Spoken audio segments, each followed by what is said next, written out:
author of the seminal work Rise of the Warrior Cop, and former Cato Institute analyst, Washington Post columnist, Huffington Post investigative reporter, and senior editor at Reason, and even columnist for Fox News. This guest today, it's an honor to have him. He focuses on justice, civil liberties, the drug war, and the militarization of American police. As an abolitionist, I have leveraged his work on numerous occasions. In fact, Rise of the Warrior Cop was Rise of the Warrior Cop was one of the first two books I purchased on my own after graduating from college. I can't even remember the other one, but Radley Balco's book is still at arm's reach. Radley, thank you so much for joining me. Sorry, I added an S and then redid it again. It's a pleasure to have you. No worries. Thank you. Yeah, my pleasure. Thanks for having me on. And that is both flattering and makes me feel a little bit old. That was Well, your I'm getting, first purchase yeah, out of college. believe me, I am pretty old also, which I guess makes you even older, but you look great. Thanks. Um, so let's just get right down to it. What inspired you, other than the obvious, the rise of the warrior cop, to write The Rise of the Warrior Cop? What did you see happening for those who may not have read it or have not been following my litany of commentary on police militarization? So by the time I wrote it, I'd been covering that issue for about 10 years. And I think it really started when I was at the Cato Institute. I was covering the drug war as a policy analyst for them. And part of that was, looking at these, I kept seeing these no-knock raids where the police would, come in and terrorize people and often, get the wrong house, or even when they get the right house, somebody would be killed because of the volatility and the low margin for error in these kinds of police actions. And then there was very little accountability. I'd always read, when you'd see a local news report on it, it'd always, include some quote from a police official saying, this is an isolated incident. This never happened. And you read about enough of those isolated incidents, and you start to wonder how isolated they really are. And also, they just made me angry. It was you see these people being sort of treated as something less than human by these law enforcement officials. They would break down people's doors and get the wrong house, and then nobody bothered to repair the door. So they wouldn't have a front door anymore.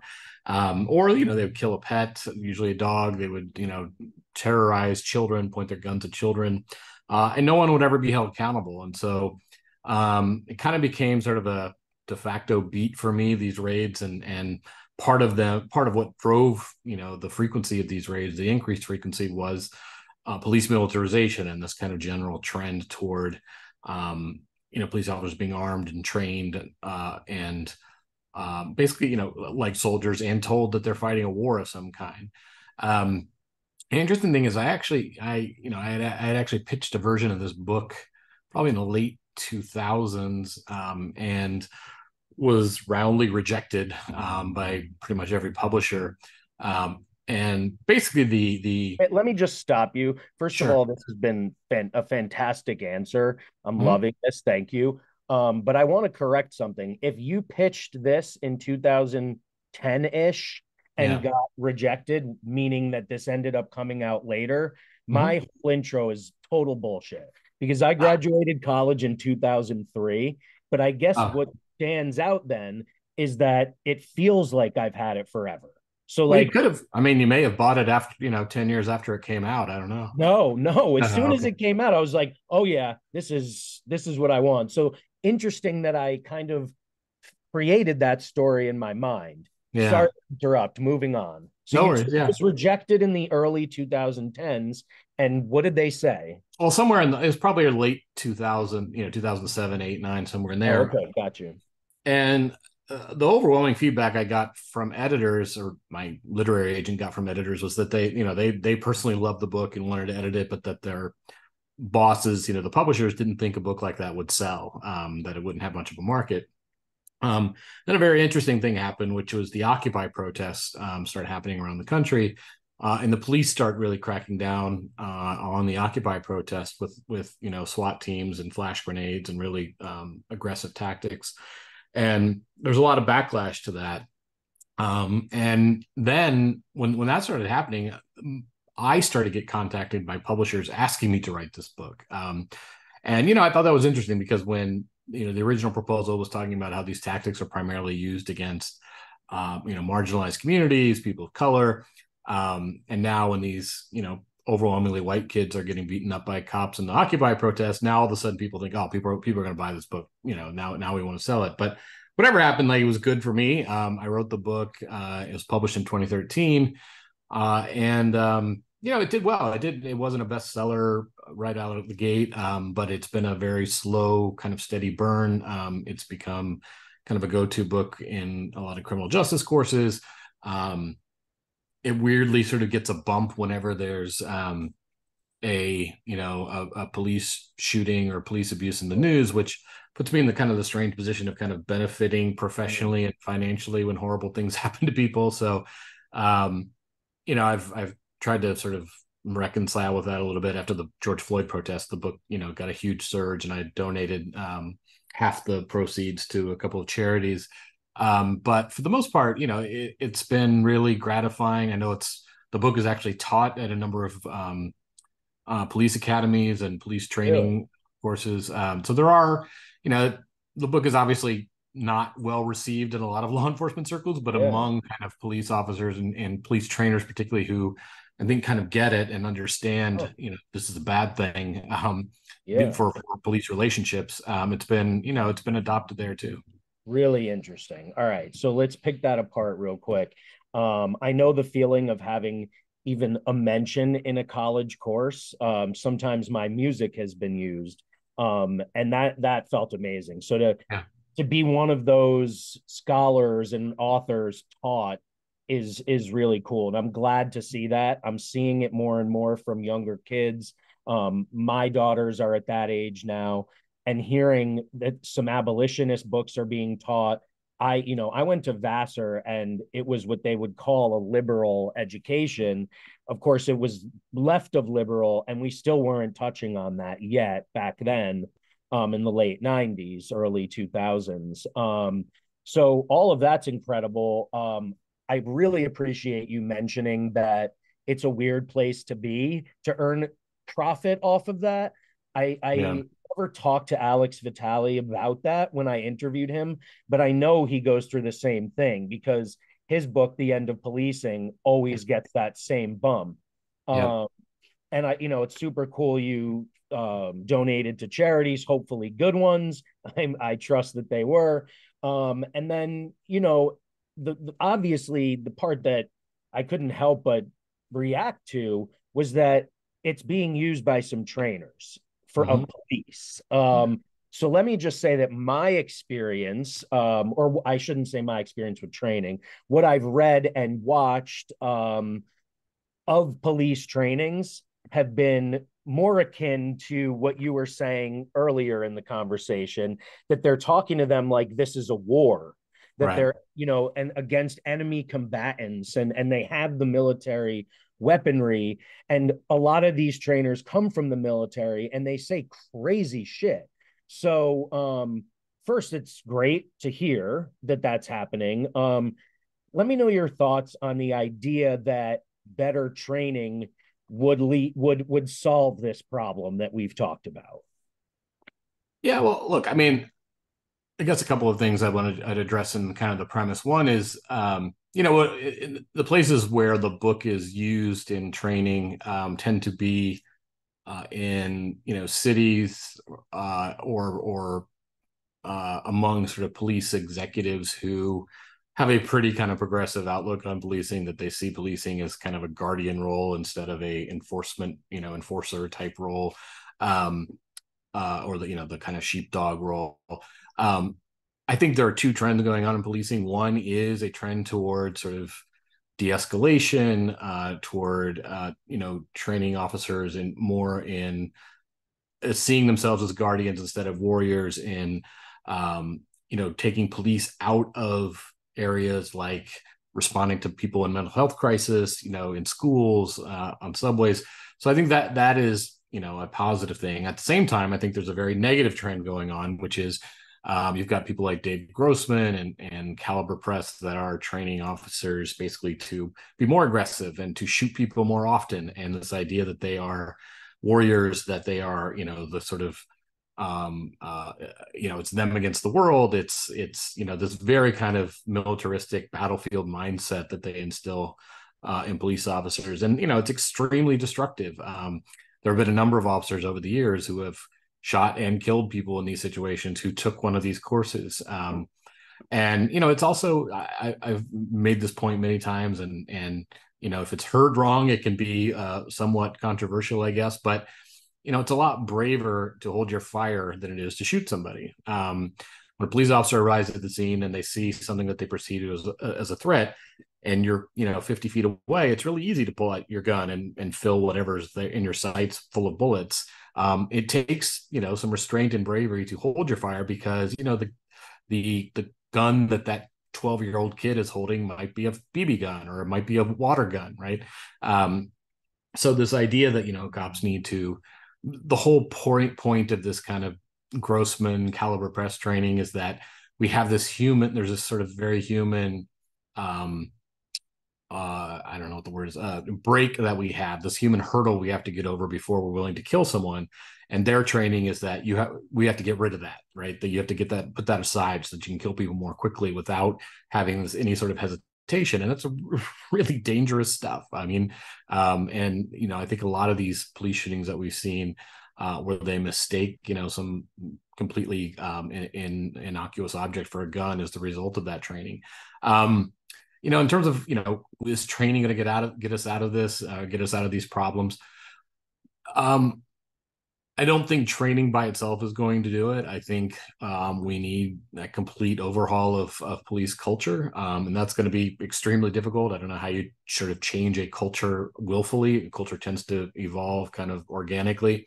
I think a lot of comes with leadership, but even that, changing leadership doesn't mean anything if the new leadership doesn't have the backing of the city, the backing of public officials. That as soon as the union starts going after the police chief for changes, if the chief doesn't have the backing, nothing's going to change.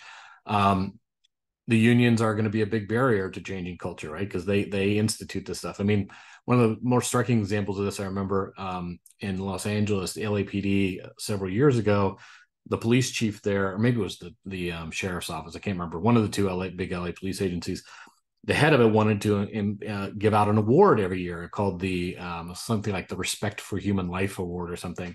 And basically it was going to award each year a police officer who held their fire, who did the brave thing and didn't immediately shoot a threat and, ended up talking down a very, a potentially dangerous situation.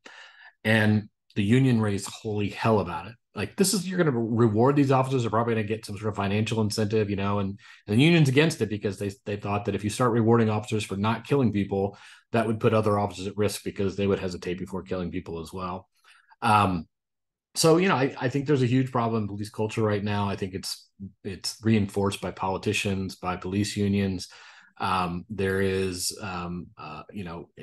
if you look at sort of like police T-shirts, if you look at the emblems and the patches and the sort of shields and mottos that SWAT teams have, there's like an emphasis on death and destruction and grim reapers and violence. And so I think, policing has become a very psychologically isolated profession from the rest of the country and the rest of the community. And that's a huge problem. And no, I mean, I think training, I think it's better to give police officers, good training that values civil liberties and constitutional rights and human life than, the opposite. But I don't think that's going to address the full range of problems that we're facing right now. Cool. Yeah. I mean, that's what I kind of expected. I would love in the meantime, in a sense, to see some better training taking place. And I'm glad you pointed out a few different things. I don't give credit to the police though, for doing this, but the reason in a number of cities, increasingly more and more, and in more and more communities within cities, police are less and less involved in mental health crises and things like that.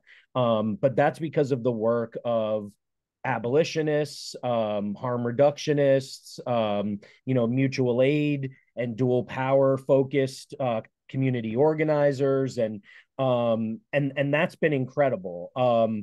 And you also brought up a really important point that it doesn't matter. It doesn't matter even if the police chief is thinking correctly, if the city council or the mayor or the head of the union doesn't buy in. So again, really important point. That's kind of that's kind of the area in which we tried to create the 10 demands. We believe that they're not reformist measures, that they are steps toward abolition. And what we what some of the people did, we passed them out at protest, in 2020. The idea was that they would be taken to city councils, because yes, you're exactly right. That's the only way you're going to achieve this level of change, like in an immediate manner. Otherwise, all of these reforms have to take place, pushing us, chipping away at the system. For instance, defunding the police, not 100% overnight. Defund, defund, defund until we've created the mechanisms where it's completely unnecessary. This is where, this is kind of my stance. I'm shocked to hear that you've had conversations with people where they said it was controversial that cops should not shoot first. I hadn't heard that, but I'm clearly staying in more of a vacuum, because Adam Toledo in Chicago is a great example, because not only are cops shooting first, even if they're little kids, but now they're supported by all kinds of technologies that are faulty. AI kind of technology, ShotSpotter, which has made an infinite number of mistakes, thinking cars backfiring, fireworks were gunshots. And ShotSpotter is what brought police to Adam Toledo, and he was murdered. Anyway, having said all of that, if I remember correctly, in Rise of the Warrior Cop, I think maybe in the introduction, you said that you didn't consider yourself an abolitionist. If so, can you explain further, like if that remains the case? And if not, if you consider yourself one now, what happened to make that transition? So I would not consider myself an abolitionist now. I think abolitionists have an important voice, and I think that in a lot of cases they've done the work to show sort of why we need to get police out of certain areas, and how we can, what would be a better replacement. So for example, Kahoot, the Cahoots program that started in Eugene, Oregon, that sends mental health. I can't tell you how many SWAT team related deaths I've written about, where that began because somebody was suicidal and their parents called police, and the police responded with a SWAT team. If I'm suicidal, the last thing I need is a fucking SWAT team outside my window, and all my parents or all my neighbors now know that I'm having some sort of episode, and it's the absolute worst way to respond to those kind of situations. So on some level, I think we need something resembling police to investigate murders. I need somebody to call if somebody's breaking into my house. I'm a gun rights person, but I also don't think everybody having a gun is the solution to crime necessarily, or I don't think it's the solution. So I do think there are some basic functions, but I also think we can dramatically shrink the police footprint. We can get them out of traffic enforcement. We can get them out of responding to mental health crises. We can get them out of schools. We can get them to the point where police are have drastically reduced budgets, but the officers that remain are doing things like investigating crimes, violent crimes, sex crimes against people, and that's where all the vast majority of the resources go. I also think that I think a lot of these violence interruption groups have shown a lot of promise. I think there's still a lot of research to be done, but what I've seen is pretty promising. And if we can spend, a 20th of the cost to get a greater reduction in homicides by funding some of these groups instead of 50 or 100 or 150 full-time police officers, like, who sort of, who promote public safety or improve public safety, if you look at the academic studies, based on coercion and force. But you could do that without coercion and force, and for, a fraction of the cost. Like, why wouldn't we look into that, right? So, I think, again, I think abolitionists have an important voice. I haven't quite made the leap myself, because I do think there are some functions that, it's difficult for me to envision, the way a nonprofit or some kind of mutual aid group would be able to serve that function. Sure. I respect that answer. Let me push you a little bit, because I think you really are. Okay. All right. Particularly after that response. Because again, one of the biggest misconceptions about abolition and abolitionists is that we believe, again, it should happen overnight. Mm-hmm. And that's not true. And all of the things that you brought up are chipping away at the system. Those are not reformist reforms like the George Floyd Act that give police more money, right?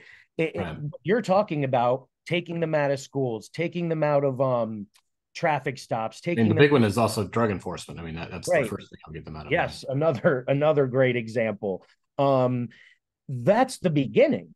And then we see over time that we don't need them to do this either. And we don't need them to do that either. And what you're talking about is investigating crimes and stopping crimes. So let me just throw this out there. Instead of, as you put it, something to the effect of like drastically overhauling policing in the United States, and just keeping in mind that it is fundamentally, a racist institution coming from slave codes, or black codes, right after slavery. But most importantly, it has such, like you've said, they have positioned themselves through their own faults, time and time again, to the point now post George Floyd where, even old people who would come up to me and be like, oh, I get it now. Cops they are even more terrified because they realize the bad reputation that they have now and how even further disconnected from communities they are. To your point, sure, also like other changes could be made. Like, why would police from a wealthy town in New Jersey be policing Spanish Harlem in New York City? As opposed to someone, if we're going to keep cops, someone from that neighborhood that at least knows the people and knows when it's someone who is known for doing fucked up shit or someone who's known for having a drug problem. But here's my fundamental proposal, and it is, instead of overhauling it, get rid of police, get rid of the idea of police entirely.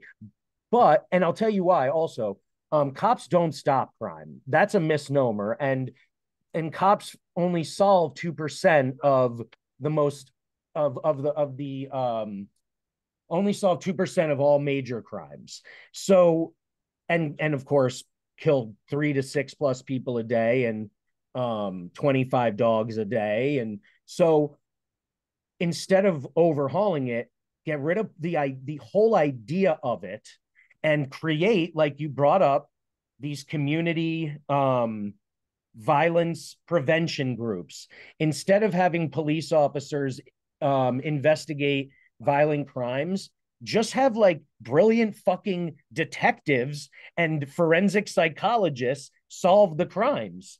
And then the response to those crimes, of course, is a whole nother conversation, also needs to be adjusted. That's the rest of the criminal injustice system. But to me, a huge step in the right direction would be acknowledging that policing from day one has not been for what they claim it's for, to protect and serve all of us, and that it continues to not do that, and start using more and more of these things as a model. One of the things I was trying to do in like 2020, 2021 was create like at least national more organized networks of mutual aid groups so they could help each other. Some are way bigger than others, like the one with the Socialist Rifle Association at a certain time at least had a lot of money and was giving to smaller groups. The other part, and there's actually a map now, I don't know how often it's updated, but doing the same thing with abolitionist groups, and mutual aid plus abolition plus community defense, like my friend Alex Mingus does in Minneapolis, I believe can really get us a lot closer to this ideal. But it is totally a way of life. It is a mindset. It's not just an end goal, and it's something you kind of have to live. So when you hear, to me, the most brilliant abolitionists like Dylan Rodriguez, he talks about it in less scientific, less stilted terms, and he speaks beautifully about what a lot of people, a lot of cynics would probably deem a dream world, but we're seeing it in these communities in isolated pockets. Any response to that long-winded response to you? Yeah, I'm not familiar with some of the abolitionists you're talking about, so I can't sort of directly respond to things Sure. you've said. But just in terms of addressing a few points that I wrote down as you were talking, um, so first, I mean, I don't mean to sort of be pedantic here, but I do see this a lot, that police in the U.S. are sort of descendant from slave patrols, and that's true in some parts of the South. I think the South Carolina or police departments in South Carolina, there's a direct line.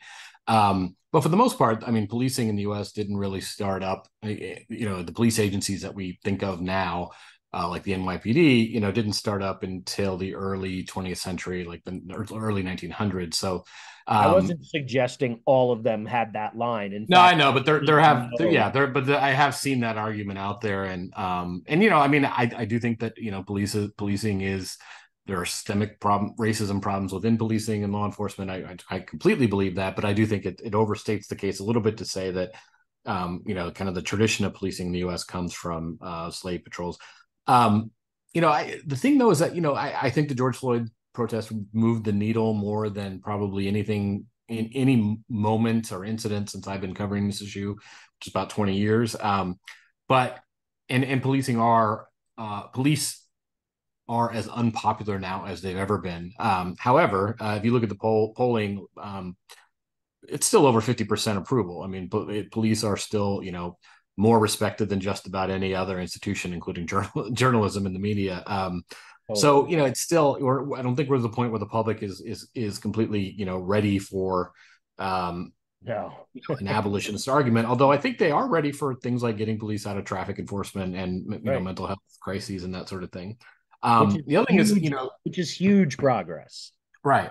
And I think activists deserve a hell of a lot of credit for that, and in part because calling for abolition really moved the Overton window to where a lot of this stuff now becomes, more plausible and more arguable. Exactly.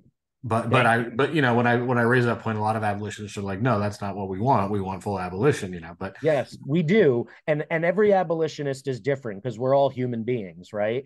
But I want full abolition, but I'm realistic also, and so I love every solution you've mentioned because it chips away at the system and leads us toward abolition. Yeah. I absolutely think that the idea of okay, so most importantly is the point you made that we push this Overton window, and I totally agree. Even though police spending in response to us increased in 2021 and then again in 2022 and et cetera, the reality is that I don't even know what the percentages are, but I see it in everyday life. There are so many more abolitionists out there. There are so many more people who understand better what abolition entails or what we're looking to do. And as we pointed out earlier, there's actual changes where we're seeing in communities, but Democrats and Republicans both run on tough on crime, anti-defund. They both throw it at each other, saying the other is saying it as if it's the worst thing in the world. Right. It's kind of funny. And then Yeah. you the police unions and the police foundations all tied up with those politicians. So yes, this is a long haul and complicated and Right. multifaceted. Let's just briefly Well, talk about. can I address Oh, one sure, other thing? Yeah. absolutely. So you said that police don't prevent crime, and I think it's a very difficult sort of question to answer. On the one hand, I would point out that there's a large stack of academic literature that shows that there is a pretty strong connection between the number of police officers in a given part of the city and the crime rate. So the more cops you have on the street, the less crime there is.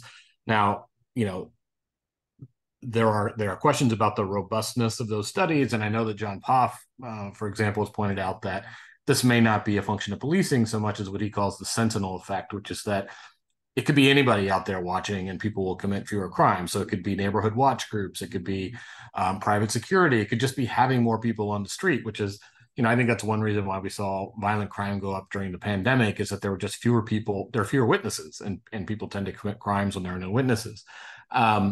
So, in that sense, some of these violence interruption groups, could be a better way to get that same effect.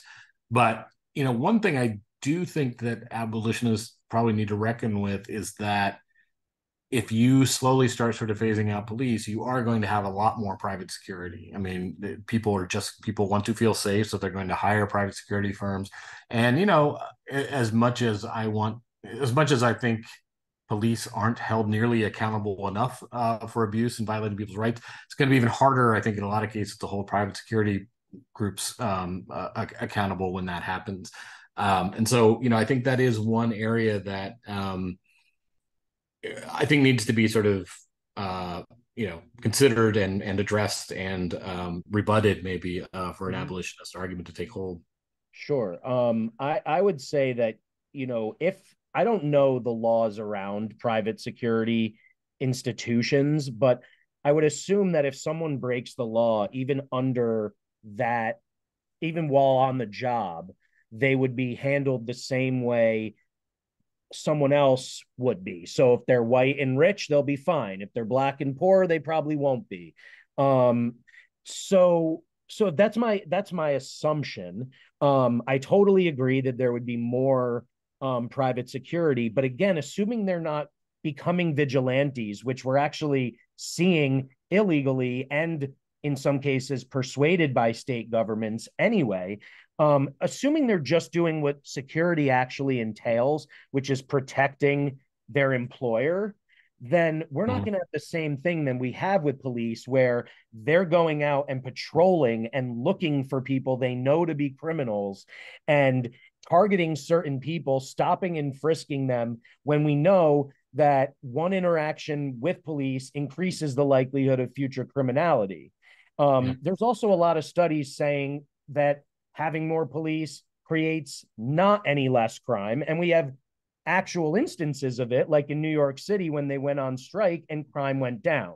Yeah, no, So, I've written about that, but I don't know that private security would be more private security would be better or worse for sort of civil rights and civil liberties than the current staffing of policing that we have. I do think it's something that sort of we need to think about, and yeah. I mean, there have been a lot of really bad incidents with private security. Of course, a lot of times private security means off-duty cop, Mm-hmm. but also the George Zimmerman Trayvon Martin interaction was. Mm-hmm. A neighborhood watch program, which is I think we would see a lot more of if we had fewer police, and that can quickly Where lead so into those vigilante. neighborhood watch programs are designed like policing. George Zimmerman had, whether he was empowered correctly or he empowered himself to Yeah, think that he should be this vigilante justice person, that's part of the mindset of neighborhood watch. Even the yeah, logo for neighborhood watch is offensive. Like if communities came together and agreed on who was most skilled at mediating and then those people watched, it would be so different. yeah. I just think I think the old saying is you go to war with the army you have, not the army you won. And I think you enter the era of abolition with the the traditions and institutions and neighborhood watch groups that you have, not the ones you want. And I think, if people are told there aren't going to be any police to come save you anymore, whether or not we agree that that actually happens, they're going to be more likely, I think, to turn to, kind of vigilantism. Yeah. And Yeah. but that doesn't defeat the whole argument or the whole concept. I just think that's Yeah. one area that probably needs to be addressed more often, Yeah. maybe. I appreciate that. I mean, this is to me a great conversation. It's actually to me, this will be more informative to many people because they're experiencing a back and forth as opposed to me and my friend just, agreeing with each other the whole time. Sure. Yeah, and I mean, Um, I think we probably agree more than we disagree. oh, 100%, without a doubt. Um, but I do, I do think that it's also worth mentioning that, you know, abolitionists, I would say on average, are not really thinking that this future, more humanist society would have zero crime. Like, I Yeah. think if there's anyone out there saying that, they're really foolish, and we Yeah, no, wouldn't. I don't think. Yeah, I've never Yeah, heard that. I don't yeah. assume people think that either. Well, people who don't understand abolition and don't understand what police are really doing most of the time, which has nothing to do with violent crime, do think that we think that. And so, for what it's worth, we clearly don't. And you recognize that. Um, let's get back to the militarization aspect. As far as I've seen, and there's a guy named Steven Semler, who I've interviewed before, who does a lot of work on this, just tracking the spending. Um, you know, from what I've read, Biden has given even more military equipment. I hope I'm wrong, but my understanding is that the 1030 program and all of the other methods through which these various federal departments are giving military grade equipment, including tanks and machine guns and helicopters. My understanding is that that is not decreasing. Please tell me I'm wrong. Um, I mean, I'll be completely honest. I haven't looked. I haven't seen the sort of totals of those programs since Biden took office. I know he did reinstitute the Obama administration's ban on certain weapons that would be deemed inappropriate for civilian law enforcement. I think they reinstituted the ban on sort of camouflage painted things, which sounds sort of silly, but actually I think is important when it comes to sort of the mindset and mentality of how police Mm-hmm. officers see themselves. Um, but to be honest, I mean, the 1033 program at this point is not really much of a factor. I think in the 90s, it really, accelerated us toward the era of militarized police departments. But now they get a lot of money from DHS, and then a lot of it's self-funded at this point. A lot of police departments actually get private donations to buy this kind of Yes, gear. through the They also use foundations. they also use asset forfeiture money. Oh yeah. So there's all But how do they buy military grade stuff with their own money, that they've stolen from people, which I'm glad you brought up through civil asset forfeiture. I just assume that the only way they were legally allowed to have this was if the federal government gave it to them. No, they can have whatever they want if they can, if they can buy it. I mean, there may be a few jurisdictions, and I couldn't even name them if there are, that have banned the use of, some types of military grade weapons. But like I said, if that has happened, I'm not aware of it. So yeah, as long as they can fund it, they can pretty much buy whatever they want. So here's another reason why people like you and myself to a lesser extent are important, because the vast majority of the media is right going along, every step of the way with the police unions and foundations, creating what we've, now termed propaganda that completely, which does so many things wrong, but misuses data, only interviews, police and supporters of police. And there's so much more to it that, Scott Heschinger and Alec Karakatsanis and so many others have written about, as well as you. So when you or I or someone else points out that you know, this is actually what's happening, you know, I think that can have a tremendous impact on you know, everyone's collective understanding.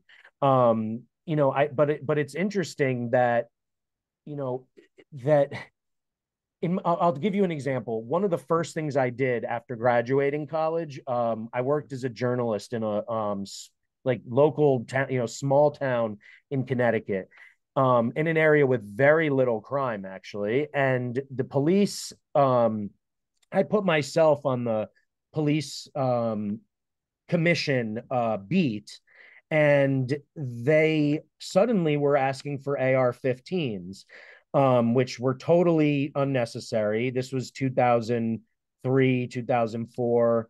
And I wrote an article about it, which, had I not actively gone to the police commission meetings, we never would have, no one would have known about it. It would have been voted on, they would have had them, and they probably would have used them, you know, breaking up a keg party. Um, and because of my article, it didn't pass. So that's just one example. But yes, to your point, it is so few and far between.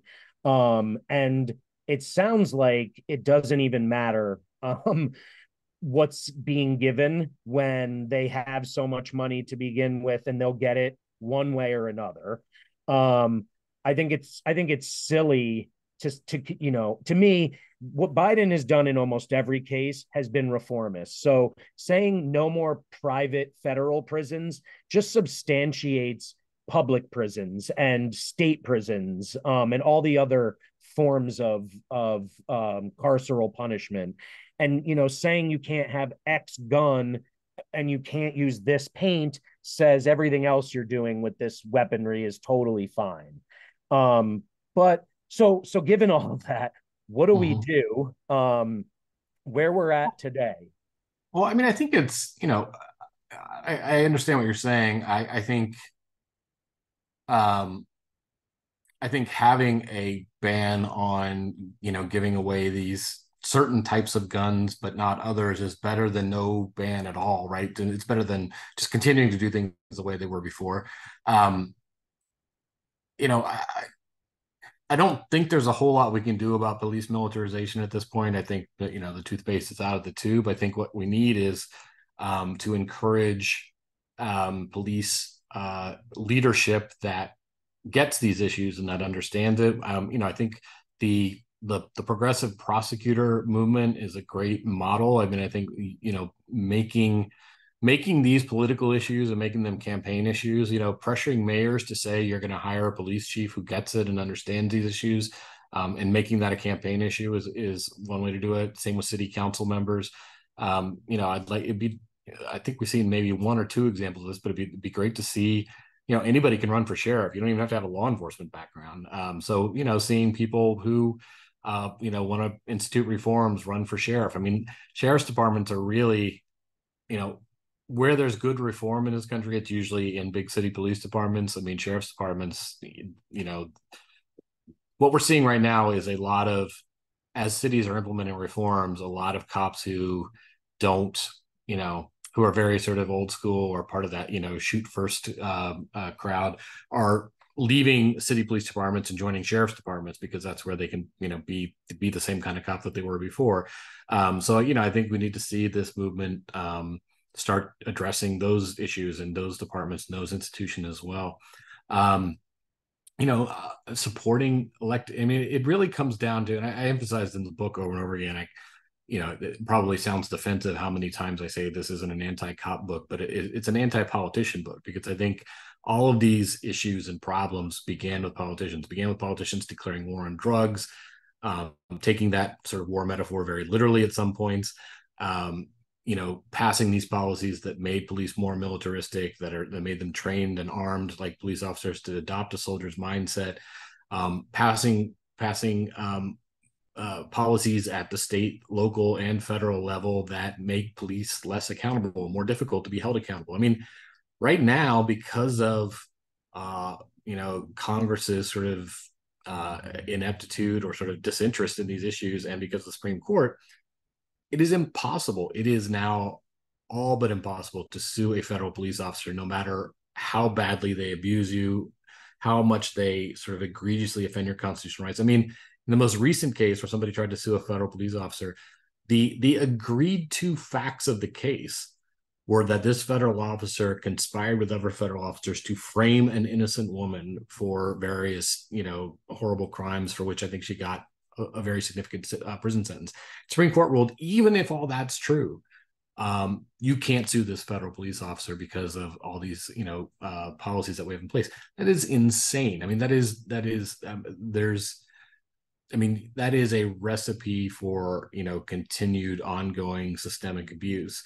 And then you look at the fact that you have all these task forces proliferating around the country where local police officers are now sort of deputized as federal officers. So they get that same protection now because they're considered federal. So, all of these issues can be addressed. There's the Byrne grant and the other various federal grants that created these multi-jurisdictional task forces. For a while there was a movement on the right, believe it or not, to defund those programs because they saw them as sort of excessive government spending and unnecessary. And it was sort of center-left Democrats in Congress that refunded those programs. So we can bring those things back. We can put limits on civil asset forfeiture, require a criminal conviction in order to forfeit property. That'll take a lot of funding away from police agencies, and also a lot of the perverse incentives that come with those types of police investigations. More accountability. We can de-emphasize or sort of take away some of the power of police unions. There are a lot of things that can be done, and frankly, a lot of them are being done. I mean, I think since the George Floyd protests, the two big federal bills from the Democrats and Republicans, both of them were kind of milquetoast. The Democrats was a little bit better than the Republicans. Both of them failed because of politics. It doesn't matter. I mean, almost all law enforcement policies at the state and local level, and there, we have seen more substantive reforms than we have in a long time. I think we still have a long, long way to go, but it's as close to progress, I think, as I've seen in my 20 years on this beat. Well, that's awesome to hear. And it feels that way to me. It keeps me inspired and empowered, or, keeps me going. You're totally right about sheriff's departments. That's why there's a now famous hashtag, made popular by Cerise Castle, another journalist, who called Google LASD gangs. Mm-hmm. That's the sheriff's department. That's a pretty extreme outlier. Yes, the LASD is really bad, even for a sheriff's department. For decades, totally.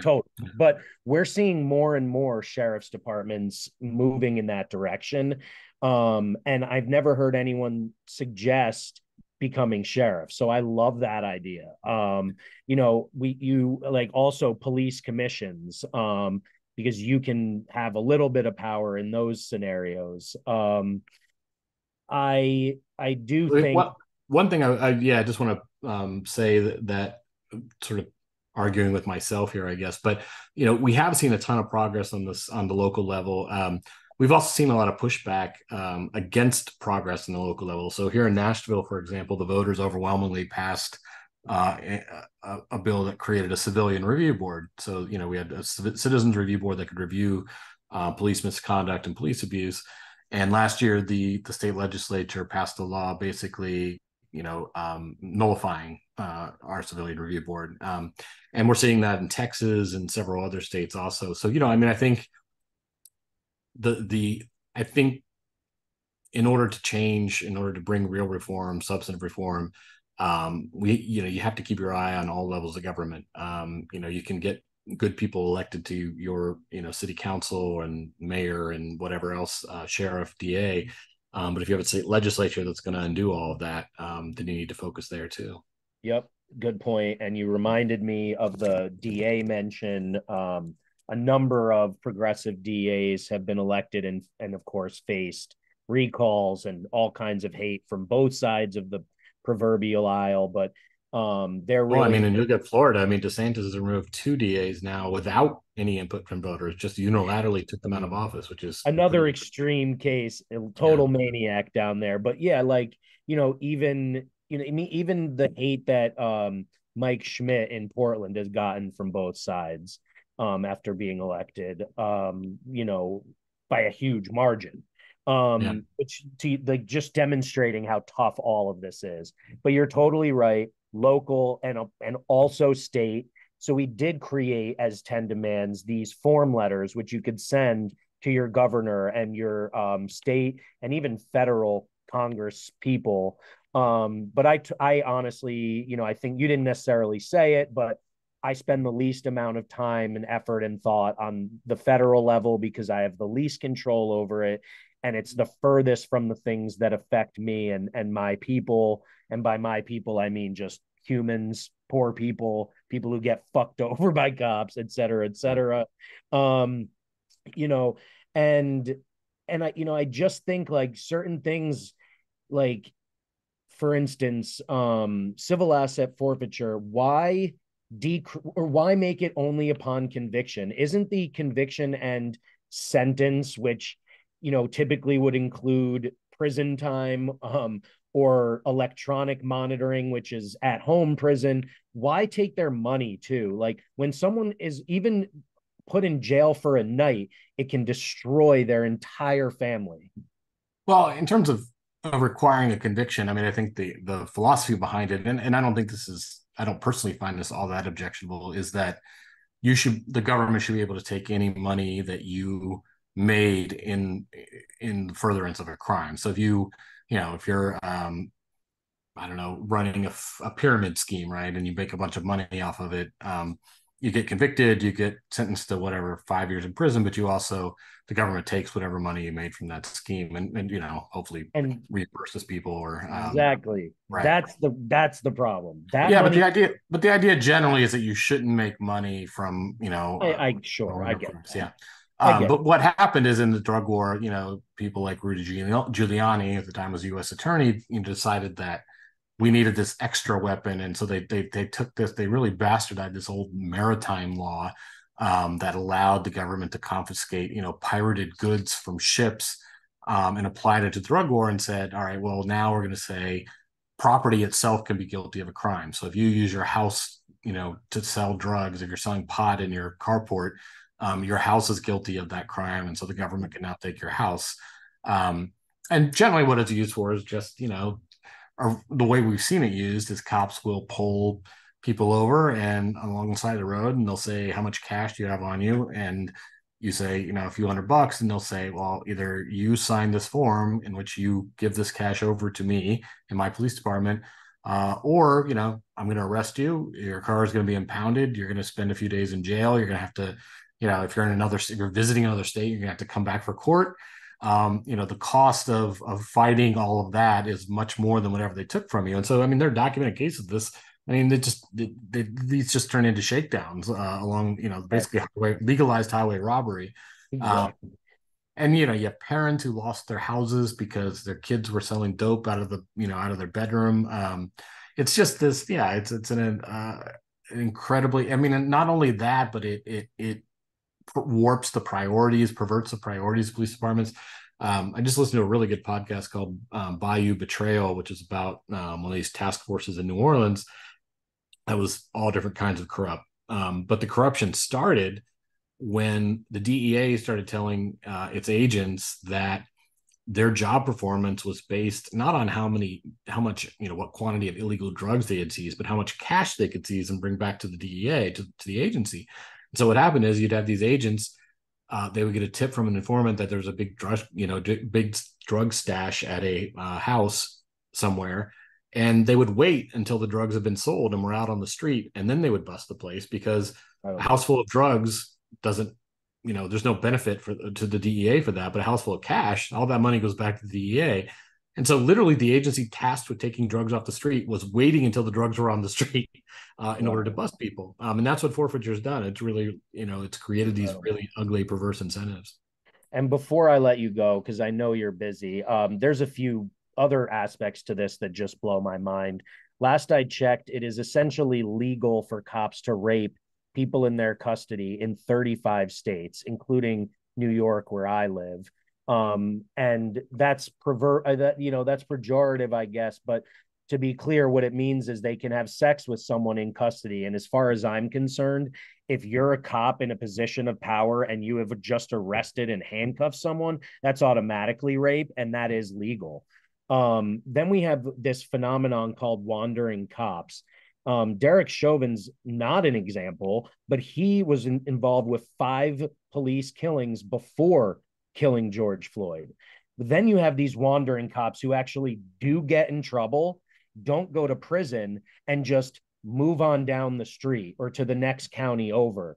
And there was some group of people who tried to create this national database, but they couldn't get any of the local police departments and probably half the states to send them the information. So it was valueless. But I would love for something like that to exist, because, again, we agree more than we disagree. There's so many things that we can do right now, whether we're chipping away toward abolition like I want or not, that would make significant, would really make life better for so many people. Yeah, I think a national misconduct database makes a lot of sense, and I think it was part of the Democrats' bill after the George Floyd protests. But I think if I remember right, they also said it wouldn't be accessible to the public. So to have a database like that, it should be accessible to anyone. So police departments could be shamed when they hired an officer who had been fired, for misconduct in another place. And I think it should create a sort of presumption of liability. If you hire a cop who was fired from another agency for abuse or violating people's rights or corruption, and then he goes on to do those same things in your department, it should be easier to sue the department for hiring that cop in the first place. And that's why there's a lot of opposition to these databases, because they don't want that kind of accountability. Of course, yeah. But if you look at California, California has a database like that, and they have a certification. You have to be certified to be a police officer. So if you get fired from one agency, you can lose your state certification, which makes it, impossible for you to work for another agency in the state. And a national version of that, I think, would make a lot of sense. Yeah, absolutely. And, we always said, like, that's who you start with. You defund the departments that are criminal, the ones that are most corrupt. You get rid of the cops that have committed the most crimes. Start there. Yeah. Also, though, you mentioned, with the national database, it needing to be transparent. That's a huge part. Accountability and transparency, a huge part of the 10 demands. And something that goes along with it is we believe that on the road to abolition, of course, you can actually change each one of these elements. So if we're talking about civil asset forfeiture, making sure that that is, like your point, after conviction, and the money goes to the right people. Goes to a general fund instead of back to the police department, I think. Certainly, right. Like wherever I want it to go to better that community and to better the people that were harmed. Mm-hmm. And that's basically the point of all of this stuff that we're proposing, is simply, I think it could all be considered harm reduction. Just because, if communities are learning to care for each other, there will be less crime as well. And we also know that this idea that, of stranger danger and, of violent crime being, on the rise and making our country so dangerous, that's perpetuated by the media. And before I let you go, the last question is, like, how much of this do you think is inspired by money? I've talked to anarchists, of course, who say you can't abolish police without abolishing capitalism. Personally, I believe we can continue to have capitalism, continue to have assholes making tons of money on regular people's backs, but we don't have to use prison labor. We don't have to allow all of these for-profit companies to make money off of phone calls and commissary and everything else. Thoughts on that? How is this? I know Joe Biden wrote the crime bill, but, like, how much of this was inspired by income, like that they saw the prison industrial complex as a real benefit to the upper class that's protected by the police. Well, I mean, I don't know how much of it was driven explicitly by income or by profit. I think, I think a lot of it was just driven by politicians who wanted to get elected and knew that sort of playing to fear is the easiest way to get elected, and exploiting fear. And so, I think throughout from Nixon's '68 campaign through, Reagan's welfare queen drug war bullshit, through the Willie Horton ads, through Clinton, going, leaving the campaign trail to go execute somebody in Arkansas. That's always been kind of part of politics. I think, we've created the prison industrial complex. We've created these sort of cottage industries, what you might call the police industrial complex, these groups that now make this militarized equipment just for policing instead of making it for the military, and then it gets transferred to police because it's surplus. Now you've got this whole industry that exists solely to keep police departments as militarized as possible. And so, yeah, those are all sort of profit driven, profit motivated. There's a huge incentive for them to now spend money to lobby to make sure that these grants keep flowing and this money keeps flowing. That's all a huge problem. I mean, you mentioned the private prisons, that saying no more private prisons only legitimizes the prisons that we have. But I do think there's an advantage to, prohibiting private prisons, in which case you get rid of that sort of cottage industry that exists solely to make sure that there are as many prisons as possible. You're still going to have politicians who are going to exploit fear. You're still going to have, prison guard unions that are going to want to, continue with mass incarceration. But I think it's really unhealthy, and this is where I've been really critical. I mean, I call myself a libertarian. It's getting harder and harder to use that word these days, given what's happening to libertarian parties across the country. But one area where I've been really critical of other kind of libertarians and sort of respected libertarian institutions is the support for private prisons, and because it's just why would you want to create an industry whose bottom line rests on keeping as many people behind bars as possible? I mean, it just doesn't make any sense to me at all. I guess there's some argument that a private prison is going to be better run than a public prison. I don't know. I mean, I've seen evidence on both sides of that, but like, as far as I'm concerned, we don't want people profiting off other people's, loss of freedom. I mean, that seems very self-explanatory to me. Yeah, I think there's, sorry, I think you're muted. Yeah. Yeah. So yeah, I mean, I think there's definitely profit motive that's driving a lot of the worst aspects of the criminal justice system today. But I don't, where I may disagree with anarchists a little bit is I don't think that sort of I don't think capitalism and policing are necessarily sort of codependent on one another. I think you have non-capitalist society that have a lot of really bad police that are police states, and you have, and I don't think you need an aggressive sort of militarized police state to enforce or protect capitalism. I tend to lean toward your side too. A lot of great concluding points there. The drug war, as you mentioned, has been such a big reason for the militarization, for the no-knock raids, for so many deaths all around the world, and for the destruction of Black communities in the U.S. in particular. Yeah. You mentioned Richard Nixon, and so I would love to conclude with this. And if you have anything you want to add, it's what I said when I was on mute was that the reason this idea of making a profit off of carceral punishment, it's so crazy. What I said was it's because you're a good person. It's so obviously crazy, but yet it is exactly what we've been doing. Yeah. And to that end, I just want to read this quote that you have certainly heard before, but I believe might be the most staggering thing of like admission by a government official I've ever seen. It's from John Ehrlichman, who basically ran domestic affairs for Nixon.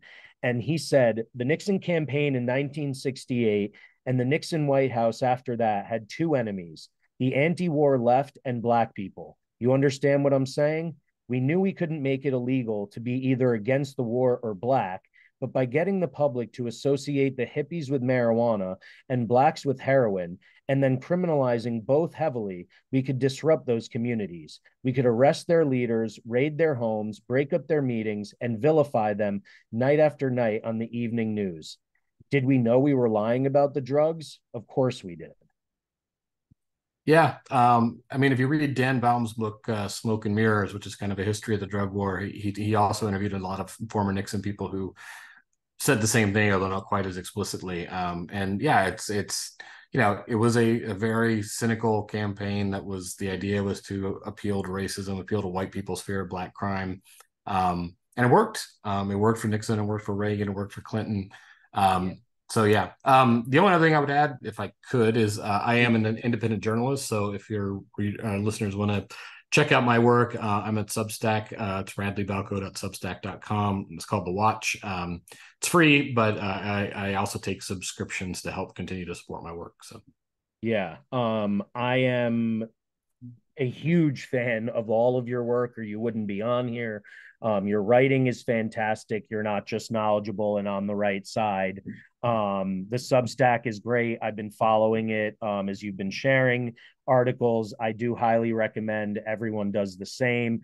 And if you have any money, unlike me, please do support. Journalists survive off of the support of people like you.